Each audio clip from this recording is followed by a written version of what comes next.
I saw one young man, they call him Adeyanju, from Kogi State. He's also part of civil society. This was a young boy who came to me, that went to deputy, he went to National Publicity Secretary of PDP. I said, no. Yes, I said no. Yes, I said won't be, and it was not. Yes, I have no regret about it. Then suddenly became a civil society activist. What kind of country are we in? Then you see him to go to a place to say, Wike, you are grabbing Lauruga. This is the kind of civil society you are talking about? People who have no job. You turn to civil society. His outburst about me and some persons in the country. Our only crime is that we have decided to challenge him. We have decided to do constructive criticism to some of his bad policies, his anti-people policy in the FCT, and issues around land grabbing of poor people's homes, and giving it to his friends. Thank God that in his reply, he has not faulted us for the allegations we have raised. He has said yes, that he's giving the land that he's grabbing from poor people to his friends. That should he give the land to his enemies? This is the kind of people. These are the kind of people that are ruling our country. People that should be in jail. People that should be in jail for corruption, for stealing, for electoral fraud and malpractice. They are the ones that want to give lectures on morality. He allegedly said that I came to him, I begged him to be National Publicity Secretary of PDP. All Nigerians know that I resigned from politics 8 years ago. And that event that he's talking about happened before I even resigned from politics. Since my resignation from politics, I have been jailed, I have been handed, I have been beaten on the street. Yes, and Wike has severally called me over the years. We have maintained communications with him. And many times when I criticize him, he calls me and said he does not want friendship with me again. He does not like to be criticized. I didn't meet only Wike. I met, when I was still actively in politics, I met every governor of the PDP then. I've never seen where consultation with party leaders results, or it will be tagged begging. And Wike did never said to my face that he would not support me. In fact, when I was actively in politics several years ago, he told me twice, he supported me twice. First, you will recall that he was the one that brought Alimadu Sheriff. We opposed him for bringing Alimadu Sheriff. We said it was selfish, it was personal. He kept saying he was right.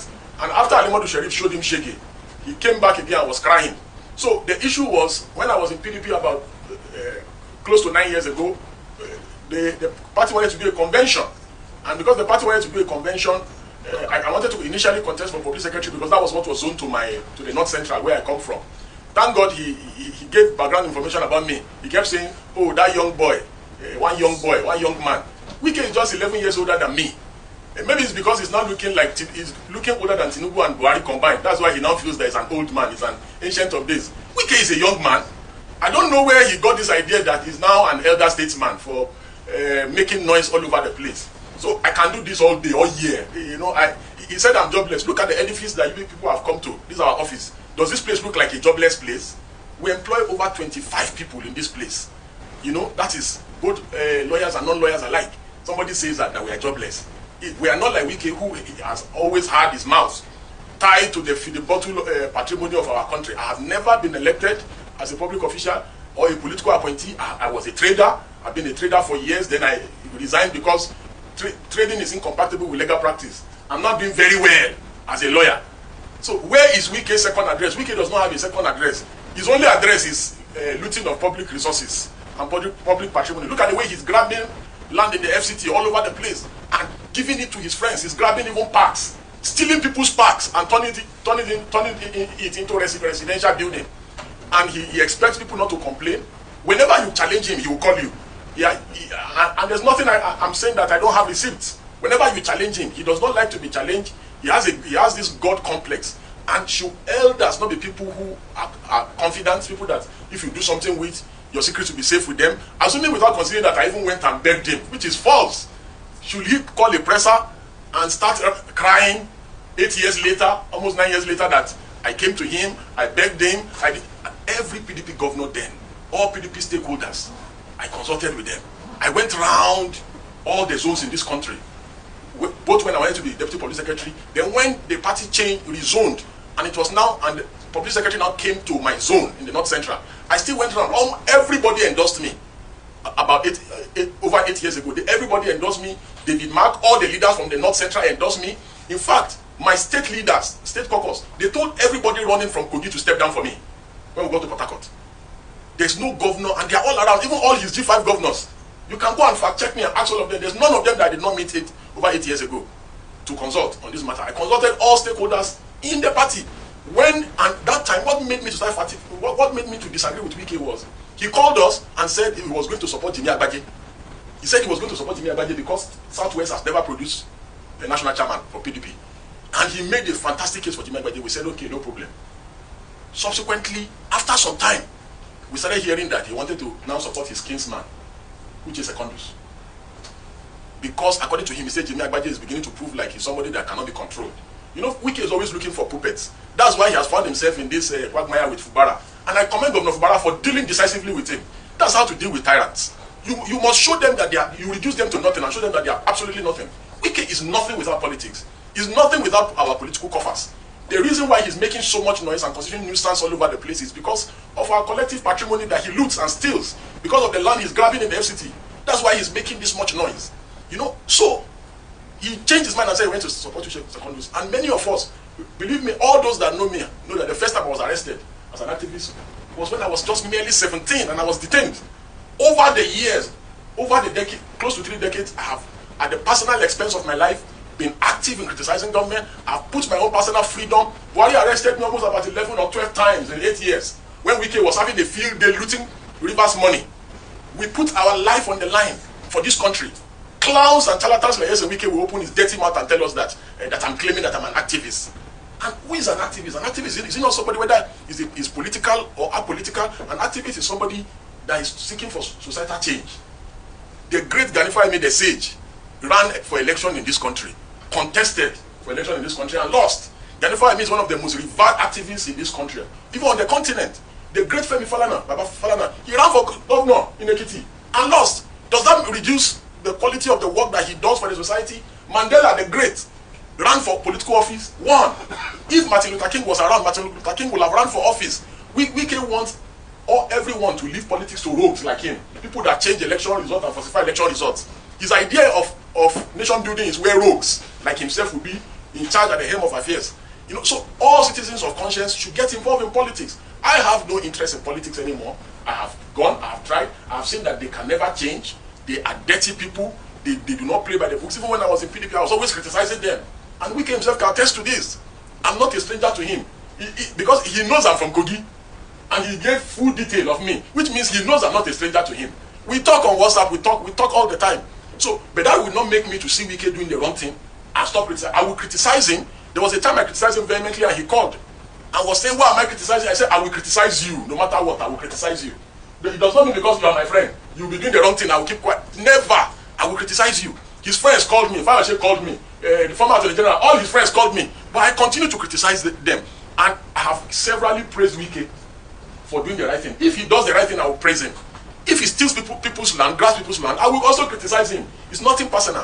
When he started saying he wanted to bring Secondus, we said, no, Wike, you swore that it is going to be Jimi Agbaje.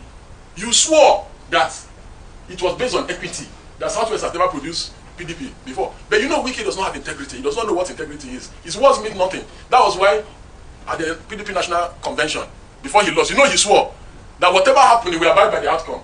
Look at today. Wike said PDP is cancer. APC is cancer. PDP is malaria. But today Wike is mingling with cancer. Same Wike with the same mouth. Oh, he speaks from both sides of his mouth. So we challenged him and said, we will not allow your Uche Secondus.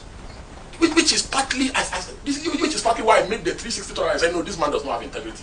That was why I stopped talking to him at that time. He never, you can fact check me, he never told me, as he was saying that, oh, I came to meet him, he said he's not going to support. He can never tell me that to my face. He can never. Neither can any governor tell me that one to my face, that I will come and meet you, you tell me that you will not. It's a lie. In fact, he promised me that he was going to support me. He could have, you know, Wike, typical Wike, just like he deceived Peter Obi. Peter Obi kept going to him, he was encouraging him, but he went behind his back and sabotaged him. You know, so maybe he was planning not to support me. But when I discovered that it was now obvious that he wanted to renege on his word of supporting Jimi Agbaje to support Secondus, I said I will no longer even be party to the election. I resigned from PDP. You can go and ask Gabriel Suswan, Sule Lamido, Ambassador Aminu Wali, and Atari Bafarawa. They were begging me in Port Harcourt when I first announced that I'm going to resign from politics. and PDP, that the reason why I came to politics was because of Goodluck Jonathan. I joined politics in 2011, and I resigned from politics in 2016, about 8 years ago. And I said, these people are too dirty, that I cannot be involved in this kind of dirty people. Sule Lamido, all of them, they were begging me that I should not leave PDP, that I'm an asset to the party. There's nothing they didn't do. I told them I'd made my decision. I was going to leave politics and go back to my turf of activism. That is what I've been doing in the last 8 years. My records, they speak for themselves. I have made great sacrifice at the expense of my freedom. Everybody in the nation knows that I have been sent to several prisons and detention facilities in this country. For somebody whose only achievement is, and he has never worked anywhere, contrary, unlike me, my records of my service, whether in my personal business and the places I've worked, are there. This man has never worked anywhere. From a local from a motor garage tout, he became local government chairman. From then, he has been betraying people. The only difference between Wike and Portable is that Portable does not betray people that have helped him. But Wike betrays everyone that has helped him. Wike betrayed Goodluck Jonathan. Wike betrayed Goodluck Jonathan's wife. Wike betrayed Rotimi Amechi. Wike betrayed Peter Odili, people that have helped him. Is it Tinubu that Wike will not betray? Even President Tinubu is not that dull. He's politically savvy. He knows. He's just using the long spoon to deal with him. And there's nothing you do with Wike that is safe. Wike is the reason why they raided the home of judges. You remember now when they raided the home of judges. Wike is one of the reasons, allegedly, why the former CCGM was removed from office. He kept going around saying that he has judiciary in his pocket and he was mentioning names. So there is the only difference between him and Portable is that when you do something with Portable, at least Portable will not go against you and betray you. But no matter what you do for Yesa Wike, he will betray you. No matter what you do for him. So I'm not surprised that elders that should be confident, the people that, in his response to our criticism of him trying to buy the judiciary and pocket the judiciary, he said it is the president that asked him to be building houses for judges and giving judges cars. Was he not building houses for judges when he was governor of Rivers State? Was it Bola Ahmed Tinubu that told him to build houses and be buying cars for judges when he was in Rivers State? All this land grabbing that he's doing, the people that are doing deals with him, he will still expose all of them. All the land grabbing. He already said, he's allegedly saying that it is Tinubu that is telling him to grab people's land in the FCT. That it is Tinubu's wife that is telling him to grab people. He's telling people already, go to the FCT and the FCTA. He has turned the place to Obiakbo. All Rivers people, he made them to, imagine in the FCTA now, and the FCT, the directors now report to Wike's aides from Rivers State. What a shame and a parody of some sort. You know, he's a maximum ruler. Bullies people, just a bloody bully and a coward. Bullies people in the FCT, insults people anyhow, talk to people anyhow. Same weekend was talking in this interview that Bala Mohammed, he said that Bala Mohammed should never have been the chairman of PDP Governors Forum. That in PDP that they do is based on a rotation, north-south, north-south. Okay, after Mimiko was a PDP Governors Forum chairman, the next chairman was Fayoshe, his friend. It is always the most senior person, the most senior governor, the most senior ranking governor that becomes the Governor Forum chairman. Do you understand? So when his friend Fayoshe took over after Mimiko, he did not see anything wrong in it. But now he sees something wrong in it. Same Wike is insulting the revered Professor Chidi Odikalu, who has been critical of him trying to compromise our judiciary, saying that Wike calls some people, he said they are Arise lawyers. Look at Wike, that has never worked anywhere in his... Let Wike bring his CV. Let Wike bring his CV, let me bring my CV. Where has Wike ever worked? 9 to 5 has he ever done in his life? Whose salary has he ever paid? Do you know how many people's salary we pay? We've been paying in the last couple of years, even before we joined the legal profession, as traders. We are accountable people, we are tax-paying people. You know, so it does not make any sense whatsoever. Imagine Wike threatening a director in FCDA to resign. Just because of selfish interest. If he wants to do anything in your department and you don't agree, he will bully you. He will force you to resign, or he will make your directorate redundant. And the people are scared of him, they cannot speak. And this is why I'm making myself available to them, all of them that Wike is bullying in FCT and FCDA. Come to me, I will help you. Come to me, I will deal with him for you. Report him to me, I'm his order, I will deal with him. Friendship is this. And I told him, this is on record, let him come out and deny it. And I told him, I said, friend or not, I will criticize you. If you do bad, I will criticize you. If you do good, I will criticize you. Now my question, sir, is this. Talking about this graph. Had followed the due process of law. You know he does not like to follow due process of law. If he had followed due process of law, in the aspects concerning Ruga community and all the places that were demolished in Sabolugbe and everywhere, I would have messaged him and said, before demolition, do this, do this. So a man just come brashly, without following the process of law, start demolishing properties, so you say I should engage him. That's an unreasonable person. The only language is like during Buhari, they kept reaching out to me. I refused to engage them because they are unreasonable government. A government that will just come and start shooting protesters. Do you know how many Shiites Buhari killed? You want me to engage that kind of government? Wike is an unreasonable person. I know him very well. This is the only way. And we have achieved our aim. What we wanted to achieve, we got him to go there. The people are now being they are going to be relocated. Is the Jadeyoju 1, Wike 0. And if he does it again, I will do it again to him. Nobody changes a winning strategy. My strategy was to intimidate him. He said nobody can intimidate him. I already intimidated him already. And if he does it again, I will intimidate him again. That one is not, he says, nobody changes a winning strategy. It's a strategy that works for me. If he goes after poor people's home again, I will do to him same thing that I've done to him now, and we will get justice for the victims. Because there's due process of law. You are supposed to have gone to the tribunal, do the procedure. If the people loses, the people have right of appeal to the High Court. None of those due process of law was followed. He just took bulldozers and went to bulldoze their houses and claim that they are shanties. That is invariably saying that poverty is a crime. What crime have the people committed by being poor? They will always be the poor among us. Even during the time of the prophets, the poor were always among us. And we must tolerate the poor, because if we don't tolerate the poor will have no option but to eat the rich. And the rich will not be able to sleep if the poor cannot sleep. So that's one. On the second issue of what should be the political solution to the Rivers State impasse, believe me, there's nothing that Fubara will do that will make Wike to back down. All of us in this room knows Wike. All of is a totalitarian. He does not believe in middle ground. He will not shift. The governor has shifted severally, numerously. The way out is for the governor to confront him frontally. Like the way we have come. Wike does not like to be challenged. Once you challenge him, he becomes very jittery, and starts talking anyhow. So the governor should challenge him headlong. There is no issue. The law is settled that when people defect, they lose their seat. It's settled law. It's Supreme Court that said it. Then they went and got a lower court to make another ruling on the same subject matter. So Fubara should just man up and challenge the guy. He's not God.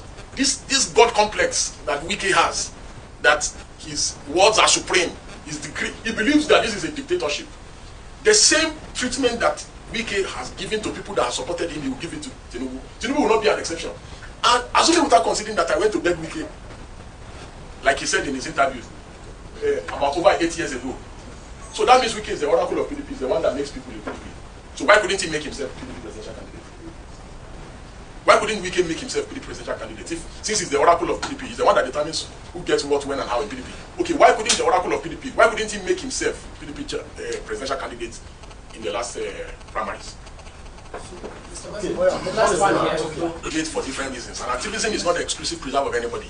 There's no law that says, if only Aisha Yusufu that must be an activist. It's only Deji that must be an activist. It's only Femi Falana or late Gani. Everybody is an activist in their own right. Whether you're a journalist, you use your platform to activate for societal change, whether you're an NTA, you are a News Central, wherever you are. So in my own little space, I'm just doing my own little best. I'm not saying I'm perfect. I'm not saying that I have the right motivations or so. But even in my little corner, I've been able to get Wike to be uncomfortable. In my little corner, I've been able to get Wike to be uncomfortable. I got Wike to leave his office. And he went to the community to address them. Do you know what it takes to get somebody like Wike that is full of himself to leave his comfort zone? Do you know what it means to get Wike to summon a media party after going to Ruga? So, let me tell you something. There are few people like me that can do what I do. And I say this with all sense of humility. These things that we do is at personal cost. At great personal cost to our lives. And we'll continue to do it. It does not matter if tomorrow Wike is the victim. We will still activate for, after all, people that have jailed us, we have activated for them in the past. So who is Wike? Where are the people that were feeling so powerful? Where is Erufai today? There was nothing Erufai didn't do in this town. Where is Erufai today? And just like I've said, a word is enough for the wise. Wike is 11 years older than me. But he's seeing himself as a grandfather today. Maybe by explaining himself, it's enough satisfaction for me personally. And this is a promise to Yese Wike that I will do more. I will make him to do more, shall I?